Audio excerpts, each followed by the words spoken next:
ಬಳ್ಳಾರಿ ತಾಲೂಕಿನ ಹರಗಿನಡೋಣಿ ಗ್ರಾಮದ ರೈತರ ಪಂಪ್ಸೆಟ್ಗಳಿಗೆ ನಿರಂತರ ವಿದ್ಯುತ್ ಪೂರೈಕೆಗಾಗಿ ಎಐಕೆಕೆಎಂಎಸ್ ರೈತ ಸಂಘಟನೆ ಪ್ರತಿಭಟನೆ ಮಾಡಿ ಗ್ರಾಮೀಣ ಉಪವಿಭಾಗದ ಸಹಾಯಕ ಕಾರ್ಯನಿರ್ವಾಹಕ ಅಭಿಯಂತರರಾದ ಮೋಹನ್ ಬಾಬು ರವರಿಗೆ ಮನವಿ ಪತ್ರ ಸಲ್ಲಿಸಲಾಯಿತು.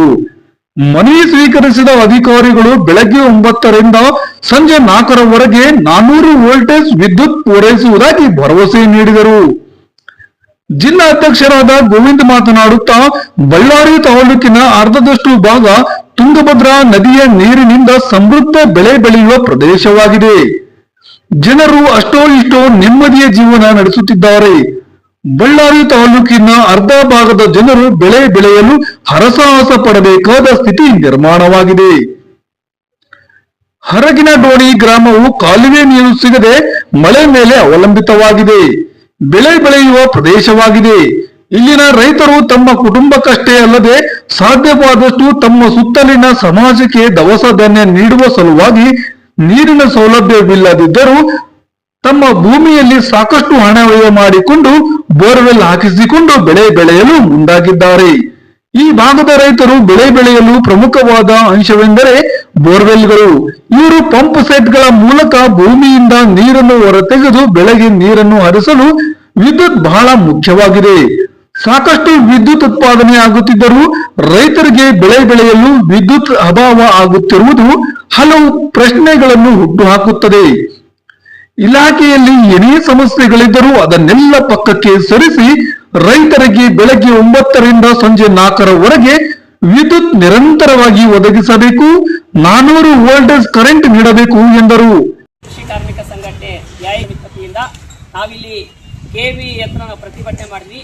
ಏನು ಹರಗಿನಡೋಣಿ ಗ್ರಾಮಕ್ಕೆ ಕಳೆದ ತಿಂಗಳಿಂದ ರೈತರೆಲ್ಲ ಬಂದು ಮನವಿ ಪತ್ರ ಕೊಟ್ಟರು, ಅಧಿಕಾರಿ ಕೊಟ್ಟಿದ್ದಾರೆ, ಲೆಟರ್ ಕೊಟ್ಟಿದ್ದಾರೆ. ಆದರೂ ಈ ಅಧಿಕಾರಿಗಳು ಯಾವುದೇ ಒಂದು ಕ್ರಮ ತಗೊಂಡಿಲ್ಲ. ನಮಗೆ ಕರೆಂಟ್ ಕೊಡೋದ್ರಲ್ಲಿ ಸಾಕಷ್ಟು ತೊಂದರೆ ಆಗ್ತಾ ಇದೆ. ಈಗಾಗಲೇ ಬೀಜ ಹಾಕೊಂಡಿದ್ದೀವಿ, ಮೆಣಸಿನಕಾಯಿ, ಹತ್ತಿ ಎಲ್ಲ ಈಗಾಗಲೇ ಒಣಗಿ ಹೋಗ್ತಾ ಇದೆ. ಸೊ ಈ ಒಂದು ಸಂದರ್ಭದಲ್ಲಿ ಕರೆಂಟ್ ಕೊಡಲಿಲ್ಲ ಅಂದ್ರೆ, ಇನ್ನೊಂದು 4-5 ದಿನ ಕರೆಂಟ್ ಕೊಟ್ಟಿಲ್ಲ ಅಂದ್ರೆ 1 ಎಕರೆ ಕನಿಷ್ಠ 30 ರಿಂದ 40 ಸಾವಿರ ರೂಪಾಯಿ ನಷ್ಟ ಆಗುತ್ತೆ. ಈ ನಷ್ಟ ಪರಿಹಾರ ಸರ್ಕಾರ ಕೆಬಿಯವರು ಹೊಣೆಗಾರರಾಗ್ತಾರೆ ಅಂತ ಈ ಸಂದರ್ಭ ಹೇಳಕ್ಕೆ ಇಷ್ಟಪಡ್ತಾ ಇದೀವಿ. ಮಾನ್ಯ ಅಧಿಕಾರಿಗಳು ಮೋಹನ್ ಅವರು ತಗೊಂಡಿದ್ದಾರೆ. 4 ದಿನದಲ್ಲಿ ಈ ಸಮಸ್ಯೆ ಪರಿಹಾರ ಮಾಡ್ತೀವಿ ಅಂತ ಹೇಳಿದ್ದಾರೆ. ಆ ಸಮಸ್ಯೆನ ಪರಿಹಾರ ಆಗಿಲ್ಲ ಅಂದ್ರೆ ನಮ್ಮ ಎಐಕೆಕೆಎಂಎಸ್ ಅಖಿಲ ಭಾರತ ರೈತ ಕೃಷಿ ಕಾರ್ಮಿಕ ಸಂಘಟನೆ ಜಿಲ್ಲಾ ಸಮಿತಿ ನೇತೃತ್ವದಲ್ಲಿ 100,000 ರೈತರು ಡಿಸಿ ಆಫೀಸ್ ಬಂದೇ ಪ್ರತಿಭಟನೆ ಮಾಡುವಂತ ಅವಶ್ಯಕತೆ ಬರುತ್ತೆ. ಆ ಒಂದು ಪರಿಸ್ಥಿತಿ ಬರಬಾರ್ದು. ಸರ್ಕಾರನೇ ಈ ಕೂಡಲೇ ನಮ್ಮ ಕರೆಂಟ್ ನಾವೇನ್ ಕರೆಂಟ್ ಕೊಡ್ಬೇಕಂತ ನಾವು ಡಿಮ್ಯಾಂಡ್ ಮಾಡ್ತಾ ಇದೀವಿ. ಅದೇ ರೀತಿ ಹರಗಿನಡೋಣಿ ಗ್ರಾಮಕ್ಕೆ line man, permanent line man ಬೇಕು. ಇವತ್ತು 1 ಹಳ್ಳಿಗೆ 3 ಹಳ್ಳಿಗೆ 4 ಹಳ್ಳಿಗೆ ಒಬ್ಬ ಲೈನ್ ಮ್ಯಾನ್ ಇದ್ರೆ ಸಾಕಾಗಲ್ಲ. ಇವತ್ತು ಕರೆಂಟ್ ಗಾಳಿನೂ ಇದೆ, ಸರಿಯಾಗಿ ಗಾಳಿ ಸಡನ್ ಆಗಿ ಇರುತ್ತೆ, ಕರೆಂಟ್ ಹೋಗ್ಬಿಡುತ್ತೆ. ಈ ನಿಟ್ಟಿನಲ್ಲಿ ಪರ್ಮನೆಂಟ್ ಲೈನ್ ಮ್ಯಾನ್ ಬೆಳಗ್ಗೆಯಿಂದ ರಾತ್ರಿ 7 ಗಂಟೆ ತನಕ ಅದೇ ಊರಲ್ಲಿ ಇರಬೇಕು. ಯಾವುದೇ ರೈತರು ಫೋನ್ ಮಾಡಿದಾಗ ಅಟೆಂಡ್ ಆಗಬೇಕು. ನಮ್ಮ ರೈತ ಸಮಸ್ಯೆನ ಪರಿಹಾರ ಮಾಡ್ಬೇಕಂತ ಆಗ್ರಹಿಸ್ತಾ ಇದೀವಿ. ಈ ಒಂದು ಸಮಸ್ಯೆ ಕೂಡಲೇ ತಕ್ಷಣ ಬಗೆಹರಿದಿಲ್ಲ ಅಂದ್ರೆ ನಾವು ಮುಂದಿನ ಉಗ್ರ ಹೋರಾಟಕ್ಕೆ ಎಐಕೆಕೆಎಂಎಸ್ ಮಾಡ್ತೀವಿ ಅಂತ ಹೇಳ್ತಾ ಇದೀವಿ. ಎಐಕೆಕೆಎಂಎಸ್ ಜಿಲ್ಲಾಧ್ಯಕ್ಷ ಗೋವಿಂದ್. ರಾಜ್ಯ ಸಮಿತಿ ಸದಸ್ಯರಾದ ಹನುಮಂತಪ್ಪ ಮಾತನಾಡುತ್ತಾ, ಹರಗಿನಡೋಣಿ ಗ್ರಾಮವು ಸುತ್ತಲೂ ಕಾಡಂಚಿನ ಪ್ರದೇಶ ಹೊಂದಿರುವುದರಿಂದ ಇಲ್ಲಿ ಸಂಜೆಯಾಗುತ್ತಲೇ ಕರಡಿ, ಹಾವುಗಳು, ಚಿರತೆ ಸೇರಿದಂತೆ ಹಲವು ಕಾಡು ಪ್ರಾಣಿಗಳು, ವಿಷ ಜಂತುಗಳು ರೈತರ ಹೊಲಗಳಿಗೆ ನುಗ್ಗಲು ಪ್ರಾರಂಭಿಸುತ್ತವೆ. ಈ ಹಿಂದೆ ಕಾಡು ಪ್ರಾಣಿಗಳಿಂದ ಬೆಳೆ ಮತ್ತು ಮನುಷ್ಯರು ತೊಂದರೆಗೀಡಾದ ಸಂದರ್ಭಗಳುಂಟು. ವಿವಿಧ ಗ್ರಾಮಗಳಿಗೆ ಸೇರಿ ಒಬ್ಬ ಲೈನ್ ಮ್ಯಾನ್ ಇರುವುದರಿಂದ ಯಾವುದಾದರೂ ವಿದ್ಯುತ್ ಸಮಸ್ಯೆ ಉಂಟಾದಲ್ಲಿ, ಟಿಸಿ ಕೆಟ್ಟಲ್ಲಿ ಸಕಾಲಕ್ಕೆ ಅದು ಬಗೆಹರಿಯದೆ ರೈತರು ಸಾಕಷ್ಟು ತೊಂದರೆ ಅನುಭವಿಸುವಂತಾಗಿದೆ. ಅಧಿಕಾರಿಗಳು ಈ ಭಾಗದ ರೈತರ ಈ ಎಲ್ಲಾ ಸಮಸ್ಯೆಗಳನ್ನು ಪರಿಹರಿಸಲು ಕೂಡಲೇ ಕ್ರಮ ಕೈಗೊಳ್ಳಬೇಕು. ಇಲ್ಲದಿದ್ದರೆ ರೈತರೊಂದಿಗೆ ಚರ್ಚಿಸಿ ದೊಡ್ಡ ಮಟ್ಟದ ಹೋರಾಟಕ್ಕೆ ಸಜ್ಜಾಗಬೇಕಾಗುತ್ತದೆ ಎಂದು ಎಚ್ಚರಿಸಿದರು.